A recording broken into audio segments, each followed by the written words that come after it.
Thank you for joining us. You're listening to the Beyond 50 radio program. I'm Daniel Davis. Just wondering out there, for those of you who think that you might be highly sensitive, what are the attributes and some of the things that you might be experiencing? Joining us on the program today is psychotherapist in Portland, Oregon, who's the owner of the Self-Awareness Counseling. She is a state-registered and nationally certified counselor holding a master's degree in counseling from Portland State University.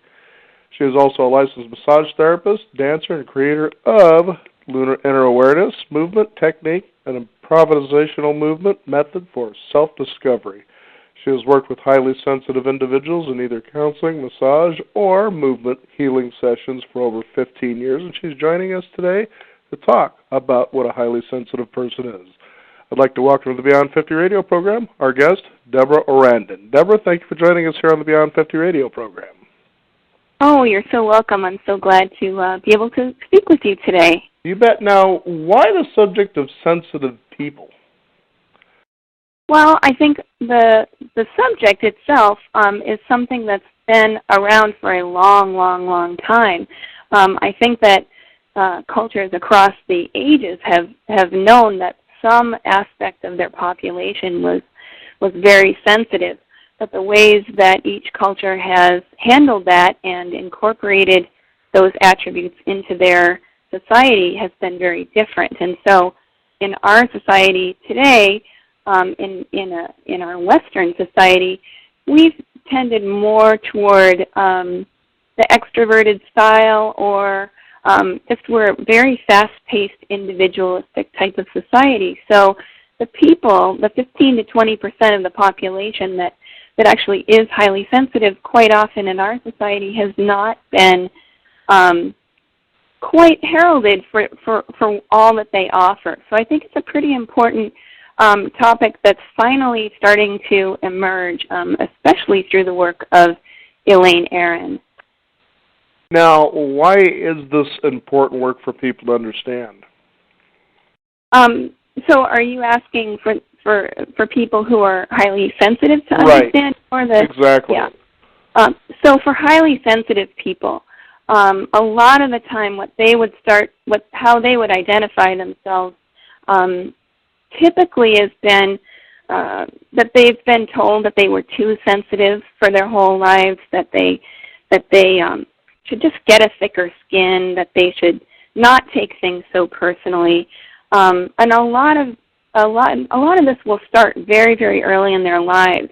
So they'll start to think about themselves and their sensitivities as if it's not okay to be this way. A lot of people who end up identifying or relating with this term have actually really thought very negative, have pretty deep negative beliefs about how they perceive the world and themselves. This isn't true for every sensitive person, not by a long shot, but for a lot of sensitive people, this is how they've come to think about themselves. So what does this exactly mean to be highly sensitive? We're not talking about somebody who's shy, who just reacts to everything, but what is a sensitive person? There's a lot of dimensions to what is now starting to be identified as highly sensitive. And certainly the shy, emotionally perhaps withdrawn or reserved person may very well fall into that category. But that's certainly just one dimension. To just speak to some of the qualities or characteristics that a highly sensitive person might identify with is they might find themselves feeling like the world is just a little bit too much, that the noises in the world are just very intense. They might experience things through all of their senses, that visual stimulation is too much, or that, like going to parties, that might just be too much social interaction. So some of these characteristics can add up in a person, and they can be pretty overwhelming. And a lot of people end up just kind of withdrawing and avoiding avoiding situations that they might, if they had skills, they might otherwise really enjoy or contribute to. That's really, really interesting. Now, what made you become interested in this particular exploration, I guess? Well, I identify as a highly sensitive person myself. So Okay. a long time ago, it became quite an, well, it was a revelation to me to start hearing that there was a way that I could start thinking about some of the attributes that I carried with me. And some of that had to do with just being so in tune with maybe what other people were feeling or thinking. Empathy is a really big aspect of the characteristics of highly sensitive people. Some of it had to do with just really needing to find quiet time alone for myself, away from the crowds, away from a lot of activity. And so these things kind of add up, and when you're starting to feel like this isn't, that you don't quite fit into society, you start looking for this. And Elaine Aaron's work was what jumped out at me about 15, 20 years ago. But I don't know if it was quite 20 years ago, but also I was working with people in improvisational movement, and really just realized that the people that were being attracted to the work that I was doing, diving into movement scenarios where they were being able to use their imaginations, things that would come up in the massage work with clients, ways that I would have to adapt my massage work to people who were just so sensitive to kinesthetic or physical stimulation. So, I'd literally have to change the way I worked in terms of massage, and also then in counseling, the ways that some of the people that I was working with ended up bringing all of these concerns about themselves, that they just took things too personally, that they really avoided relationships, that they avoided jumping into life in the way that they wanted to. So that really motivated me, especially as I got my counseling degree, to try and understand this on a much deeper level, so that I could adapt all of the types of work that I did to meet the specific needs of the highly sensitive folks that I was working with. Now, it's interesting, Deborah, because you say that you're a sensitive person. It must have been frustrating for you at times going through life, maybe perhaps not being understood. Is that how it was for you? Yeah, there's a lot of that. There is a lot of feeling like you know things, like you feel things, that there's a lot of information that you're picking up, and it's not necessarily verbal, and you'll be with somebody, Right.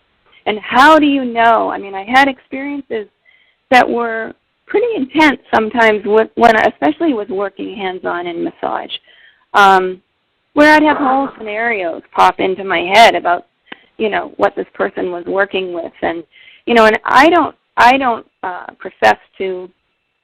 I call those mysteries. I don't know whether that information is true or not, but what I would generally do is I would just work with it and see if I could just proceed as if that was an important piece of information that somehow I was receiving from this person, and then I would just cater my work to address it, not necessarily verbally, especially with massage. I would quite often just sort of say yes to, I might be knowing something about this person, and I'm going to just be gentle around this person, for instance. But that was later. I mean, for a long time in my life, there was a lot of confusion about how I would know things about people, or why I felt, very compelled to just say particular things to people or comfort in a certain way. And that was long before, that was all through childhood and adolescence and a long time before I ended up in the healing field. So it is quite a long journey. I'm very thankful that along the way I've had people that sort of affirmed for me that this, you do know what you're feeling. It's okay to feel what you're feeling, and say yes to it, and that's basically what I did. So I was going to say, Deborah, what it sounds to me like for our listeners out there is that the definition of being a sensitive person is somebody who seems to really be aware of the world and of energy apparently around them, a lot more attuned than probably other people. Yeah, I think that is very true as a general definition. And the interesting thing about trying to define it has been that again, like throughout culture, throughout human history, there have been people that have been identified on that continuum of being very in touch with perhaps unseen energies. So there's this. Even the word sensitive has been used for a long time with people who are connected with perhaps psychic energy, so it gets talked about in that way. What's pretty exciting to me at this point in Western culture is that on the other end of that sort of continuum of the knowing is that the scientific community, the psychological community has and Elaine Aaron, as a researcher and a psychologist and a clinical psychologist, has really kind of brought those two worlds together. So out of personality studies, out of which are really based on the dimensions of temperament, identifying the dimensions of temperament, which are these sort of fundamental building blocks of how we are and what kind of traits we carry with us throughout our lifetime. So that end of the continuum, of the spectrum of knowing, as I kind of think of it, that spectrum is, the two have sort of met more in the middle. So we're starting to understand that there is this 15 to 20% of the population that does have these attributes of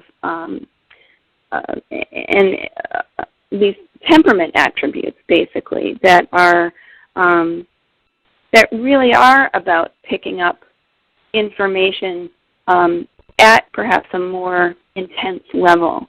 Some of those, and it might be appropriate now to just kind of go into what some of those categories of temperament are, as a way of better understanding how we can look at the dimensions of sensitivity. Does that make sense? Yeah, it sounds really interesting. I'm thinking, through time, perhaps maybe I have a little bit of this attribute. I can't say for sure, but for instance, there was a guy at a gas station I was talking to. He was the clerk there, and he seemed to be a little distraught. And I said, you seem a little bit off. He says, yeah, somebody broke into my house. And I said, so what happened? Did they rustle around and steal your underwear? And he just kind of dropped and gave me the funny look like, how did you know the guy went through my dresser? And it was just, for me, an off remark. Right. But I found that is, I was just going to say real quickly that I find that there are times that I'll do that. Something comes through me, I'll make this remark that seems probably off the wall, but for some strange reason directly affects a person to say, yeah, how did you know that? Right. So... And that really is, it's one of those, again, it's one of those mysteries. It's like what we're identifying and what the psychological field is identifying is that this is an attribute. And what you're talking about is this is the way it can come through. And that part of it is still very much a mystery. I mean, we don't know how, science can look at it, but we don't know how that kind of transmission happens. How did you know that? We really don't know. Which which is also what I love about the way Elaine Aaron has addressed it, because while she is coming from a psychological perspective and looking at these dimensions of temperament that have been identified, she's been reframing them to also include sort of this mystery of, this could be a spiritual aspect. We're not sort of excluding that mystery, as I keep calling it, because I don't know how we're going to study how that actually happens, but it'll be fascinating to see what research has to say about that over the years as it continues. Mm-hmm. Now, in talking about Elaine Aaron, let's talk about the research that she's done that seems to be adding quite a contribution to this area here. Yeah. So like I was speaking about a little bit before, the area in psychology that has looked at different types of temperament is coming out of personality studies, and these dimensions are things like, would be looking at what's been called the behavioral inhibition system, or the behavioral activation system for one. That really means a person's tendency toward jumping right in and just reacting, or on the other side, maybe having a little bit more of what she's been calling a pause to check attribution. So, and it really looks like there's a split in the population that some people, and it's really good that we have both, because some people are going to jump right in an emergency and, get on it and take care of things. Other people are going to sit back and sort of assess for a moment. It could just be a moment, but to really hang back just a little bit and assess, what's going on here and what do we need to do? And it seems like quite an advantage for the species to have both attributes. So that's one of the characteristics that she's kind of reframed and sort of, instead of calling it behavioral inhibition, she's called it the pause to check, and that's a little bit more of a positive connotation.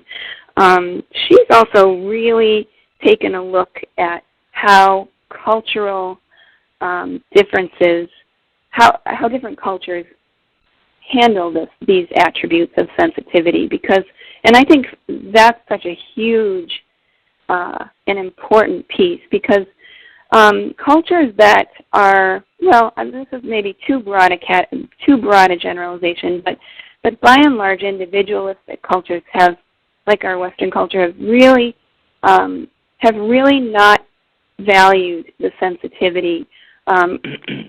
So artists, creatives, sort of the wise counsel, spiritual people who are going to be a little bit slower to react, perhaps introverted, those folks may not be getting the message that they're really valued in a more individualistic culture, while collectivist cultures, for instance, seem to really have more of maybe an integration, more of a place for those attributes.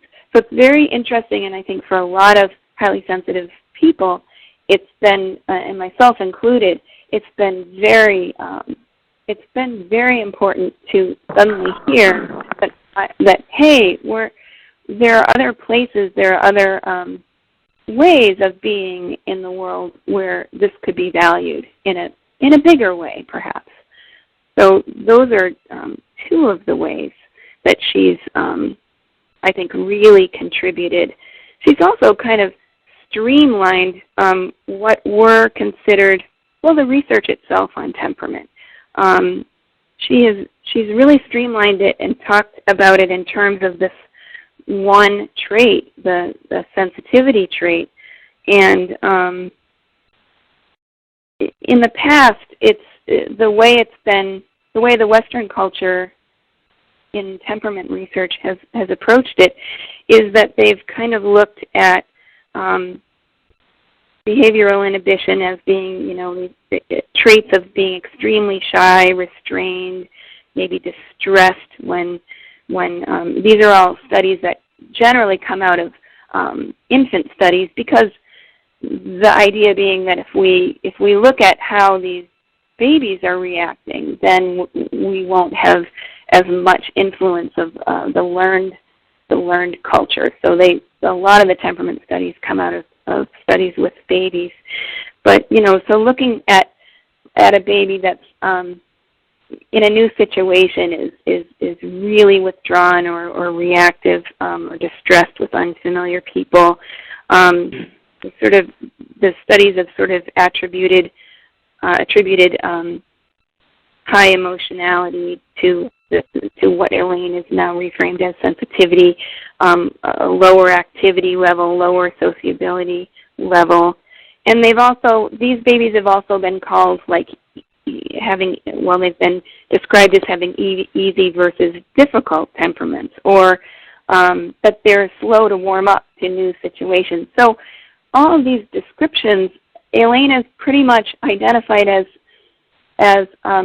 traits of a sensitive person. So she's kind of streamlined it, but at the same time she's reframed it in more positive tone, because even in this research there's a little bit of our cultural bias in how we've named and looked at these traits and characteristics. And I think, again, that's a really positive step, because, well, quite frankly, if the culture starts valuing these characteristics in individuals, then there may be more money and more interest in helping the research come along and really helping these sensitive beings on our planet be understood right from the get-go, because it's quite a different story when a child is raised with that kind of understanding in their family, so that they aren't being overstimulated all the time, or they're not, and they're being really helped to thrive,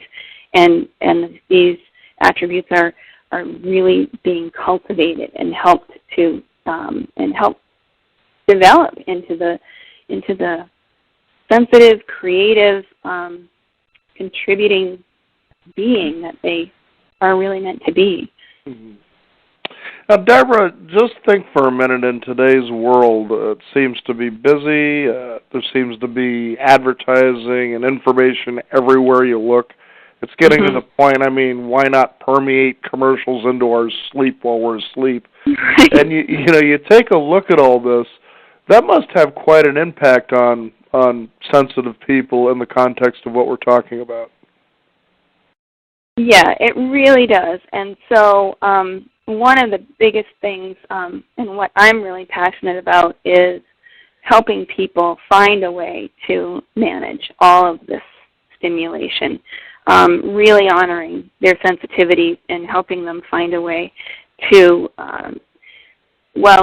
get to know themselves, first of all, so that they can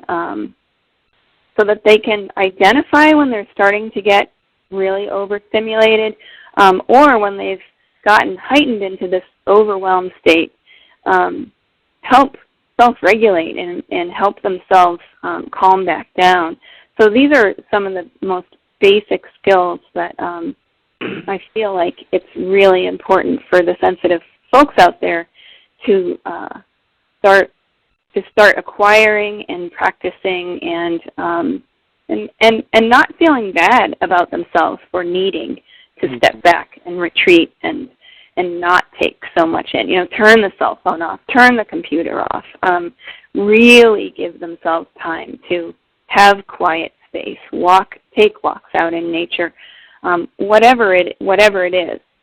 So, yeah, very, very difficult to mediate this high stim, the high stim cultures in society that we live in. Mm-hmm. Now, it's obvious to me that from what we're talking about today with sensitive people, our guest today is psychotherapist Deborah Orandon, talking about highly sensitive people. And, it must be really interesting to really separate the idea of, first of all, what you would call a state versus a trait. For instance, they would think about a sensitive person, oh, this is just somebody who's shy, they're quiet, but it's obviously a lot more than that. Yeah, and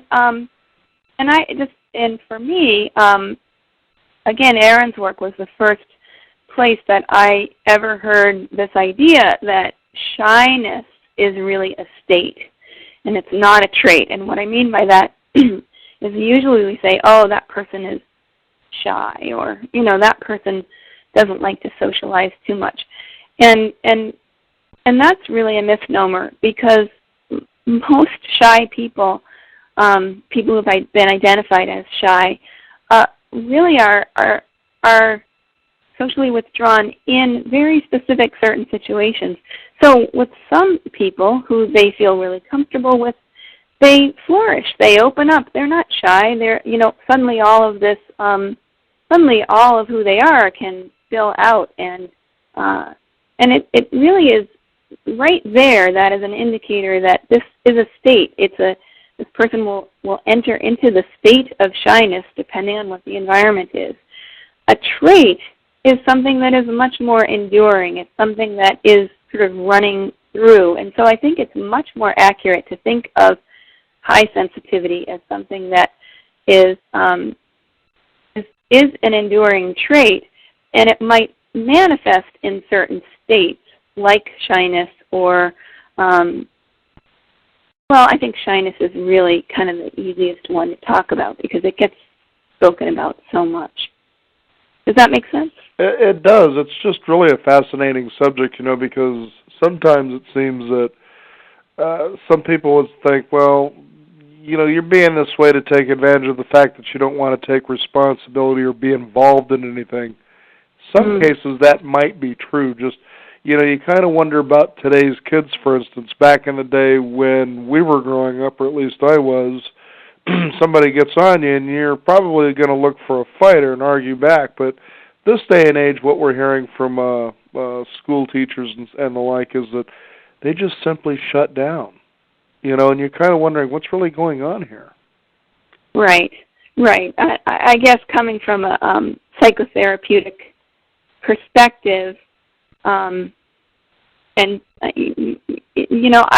just tend toward feeling that there's always a reason.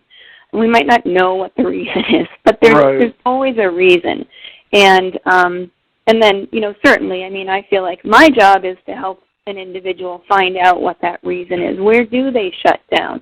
And, for highly sensitive people, there's so many different ways to be sensitive. Each person has a unique, what I've come to call a unique sensitivity profile. They might be, highly sensitive visually or auditorily. They might be kinesthetically. There can be a dominant high sensitivity. They might be extremely empathic. They might be all of the above. It's so individual that I find it very important for people to figure out what their particular sensitivities are, so that literally the reason why they shut down can be identified, and then the skills can be built around that experience. And quite often, and again, this is from a psychotherapy perspective, a counseling perspective, but quite often there's a deep belief, deep-seated belief that they're not okay, or there's a deep fear there of, what they were told about that particular sensitivity.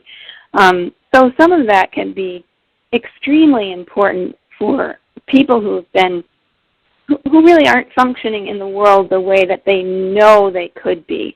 I think it's really important for those people to seek out counseling or skill building in some way, so that they can live more fully and that they aren't just shut down in the way you describe. Right. It sounds to me like people like this really have a lot to contribute. Well, I think so. I'm a little for some reason I had the images, of when you're driving down the street and you see psychic reader, and I thought, well, maybe these people got in touch with their sensitivity in a positive way, that this is what they do for a living, or as you mentioned earlier, there's the artist, or how about somebody who can be empathic enough to be able to take a look and assess a situation through, like an energetic awareness, such as, like, for instance, if you were ever somebody who watched Star Trek The Next Generation, Deanna Troi, for instance. Right. Kind of give us a feel of what's going on here, because I think they're lying to us. Yeah. Well, right. I think that there are so many ways. I think it's like I think I said at the beginning. It's been out there, and I laughed because Deanna Troi in the Next Generation, and even in the first series, in the original series, there was an empath who took on the pain of whoever was in pain in her community, and she would bring it into her body, and then she would heal it. Right. And I remember seeing that episode and going, wow, that's, what about that? And there really are. There have been all sorts of shamanic traditions all over the world where that's the task. So it's been in our society. What's very new is that the scientific community, this sort of Western thinking about how, is that just something weird and woo-woo and new agey, or is this something that we can really look at and from a different perspective and really study in this Western way, which is also a wonderful way of gaining knowledge. So I think that it's really important for people to find their way with this. And there are a lot of resources out there for people, or they're becoming more and more resources for people to find some help learning about themselves so that they can manifest. You might find yourself becoming a relationship counselor, for instance. Well, relationships certainly end up. You mean that a highly sensitive person would find themselves as a relationship? Like a marriage counselor. Do you want to work on this? Yeah, I do. Well, no, I'm picking up that you're lying. Well, yeah, and the thing is that it's not all about just psychic transmission. Right. It's really about learning about and saying yes to the ways we know, and then the ways we know within ourselves, and then learning the skills to communicate. We don't want to just assume we know something about someone else. Just because we're highly sensitive doesn't mean we actually know that about that person. We're getting an impression, so it's really important to develop the skills to learn how to check that out with another person.